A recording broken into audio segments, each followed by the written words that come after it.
जय श्री कृष्ण। राधे राधे। आइए सुनते हैं आमल की एकादशी व्रत विधि, व्रत कथा, आरती एवं महत्व। 1000 गौदान का फल देती है आमल की एकादशी। फाल्गुन शुक्ल एकादशी व्रत कथा। मानधाता बोले कि हे वशिष्ठ जी, यदि आप मुझ पर कृपा करें तो किसी ऐसे व्रत की कथा कहिए जिससे मेरा कल्याण हो। महर्षि वशिष्ठ बोले कि हे राजन, सब व्रतों से उत्तम और अंत में मोक्ष देने वाले आमल की एकादशी के व्रत का मैं वर्णन करता हूँ। यह एकादशी फाल्गुन माह के शुक्ल पक्ष में होती है। इस व्रत के करने से समस्त पाप नष्ट हो जाते हैं। इस व्रत का फल 1000 गौदान के फल के बराबर होता है। अब मैं आपसे एक पौराणिक कथा कहता हूँ, आप ध्यान पूर्वक सुनिए। एक वैदिश नाम का नगर था जिसमें ब्राह्मण, क्षत्रिय, वैश्य और शूद्र चारों वर्ण आनंद सहित रहते थे। उस नगर में सदैव वेदध्वनि गूंजा करती थी तथा पापी, दुराचारी तथा नास्तिक उस नगर में कोई नहीं था। उस नगर में चैत्ररथ नाम का चंद्रवंशी राजा राज्य करता था। वह अत्यंत विद्यमान तथा धर्मी था। उस नगर में कोई भी व्यक्ति दरिद्र व कंजूस नहीं था। सभी नगरवासी विष्णु भक्त थे और आबाल वृद्ध स्त्री पुरुष एकादशी का व्रत किया करते थे। एक समय फाल्गुन मास के शुक्ल पक्ष की आमल की एकादशी आई। उस दिन राजा, प्रजा तथा बाल वृद्ध सबने हर्षपूर्वक व्रत किया। राजा अपनी प्रजा के साथ मंदिर में जाकर पूर्ण कुंभ स्थापित करके धूप, दीप, नैवेद्य, पंचरत्न आदि से धात्री आंवले का पूजन करने लगे।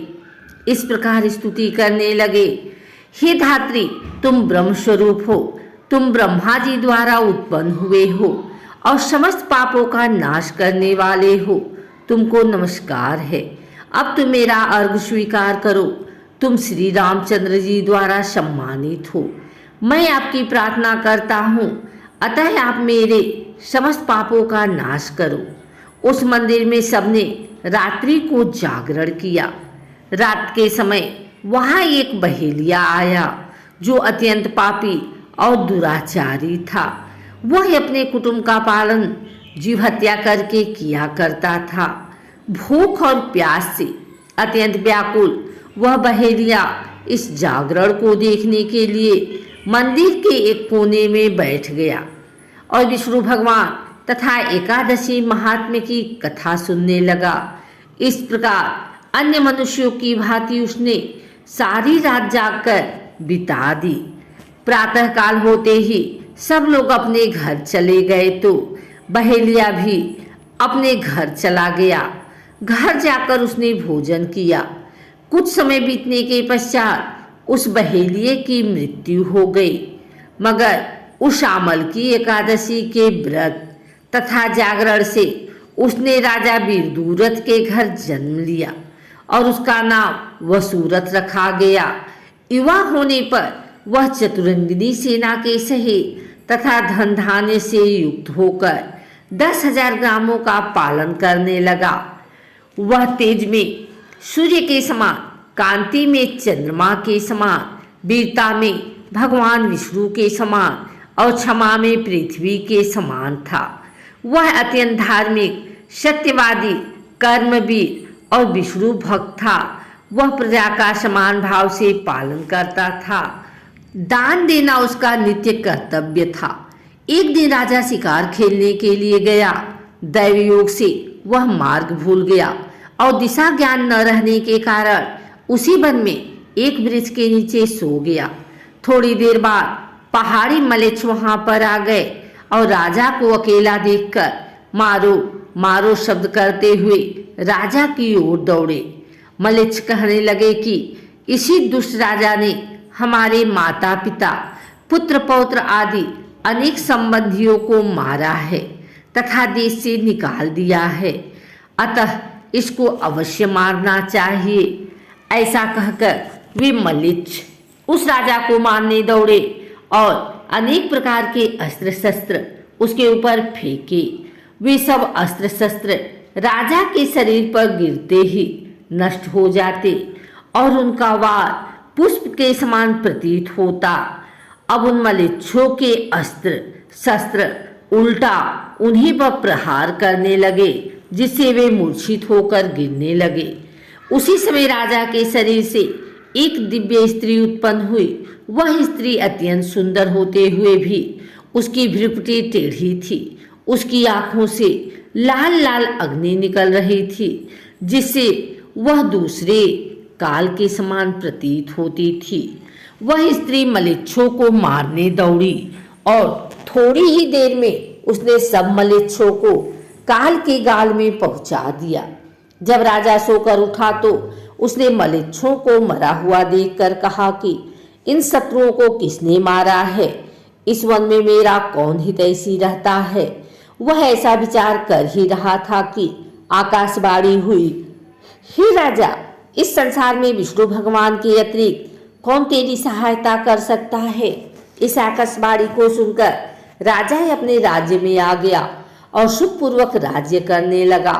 महर्षि वशिष्ठ बोले कि हे राजन, यह आमल की एकादशी के व्रत का प्रभाव था।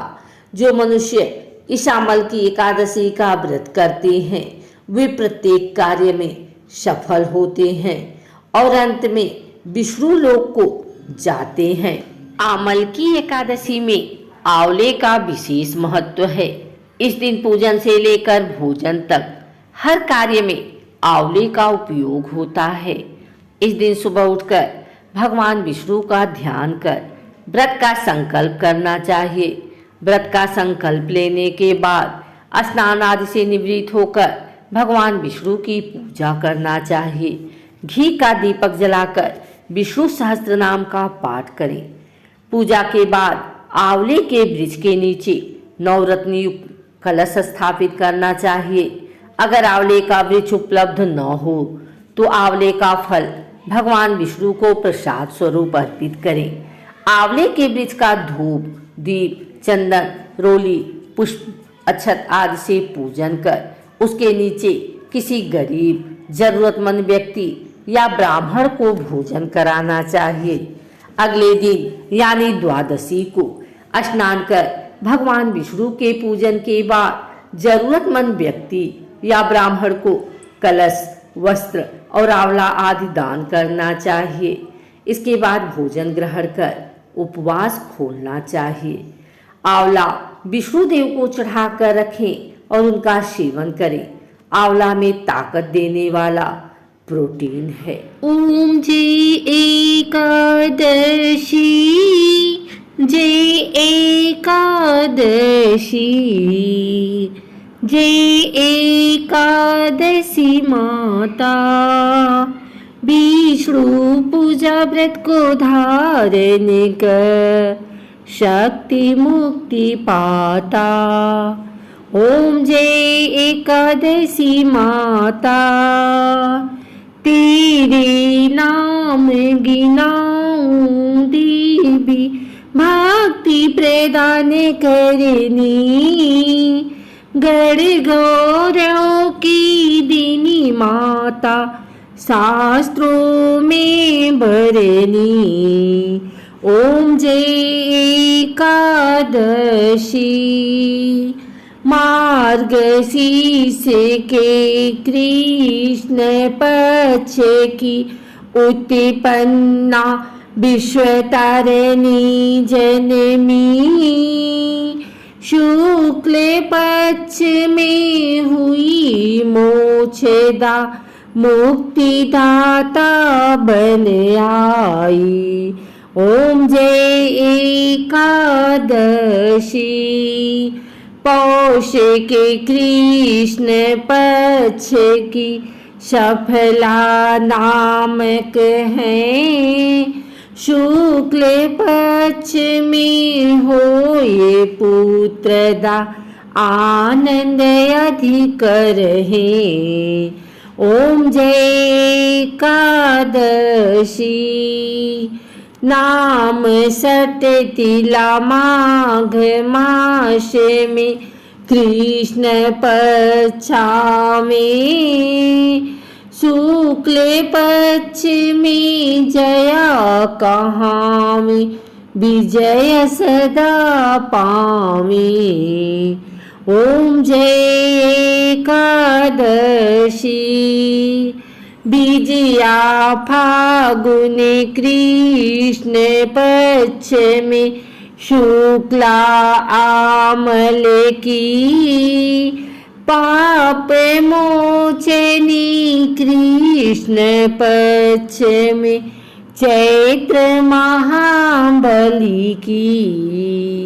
ओम जय एकादशी चैत्र शुक्ल में नाम कामदा धन देने वाली नाम बरुथिनी कृष्ण पक्ष में बैसाख माह वाली। ओम जय एकादशी शुक्ल पक्ष में होए मोहिनी अपराजेष्ठ कृष्ण पक्षी नाम निर्जला सब सुख करनी शुक्ल पक्ष रखी। ओम जय एकादशी योगिनी नाम आषाढ़ में जानो कृष्ण पक्ष करनी दिवशयनी नाम कहायो शुक्ल पक्ष धरनी। ओम जय एकादशी कामिका श्रावण मास में आमे कृष्ण पक्ष कहिए श्रावण शुक्ला होए पवित्र आनंद से रहिए।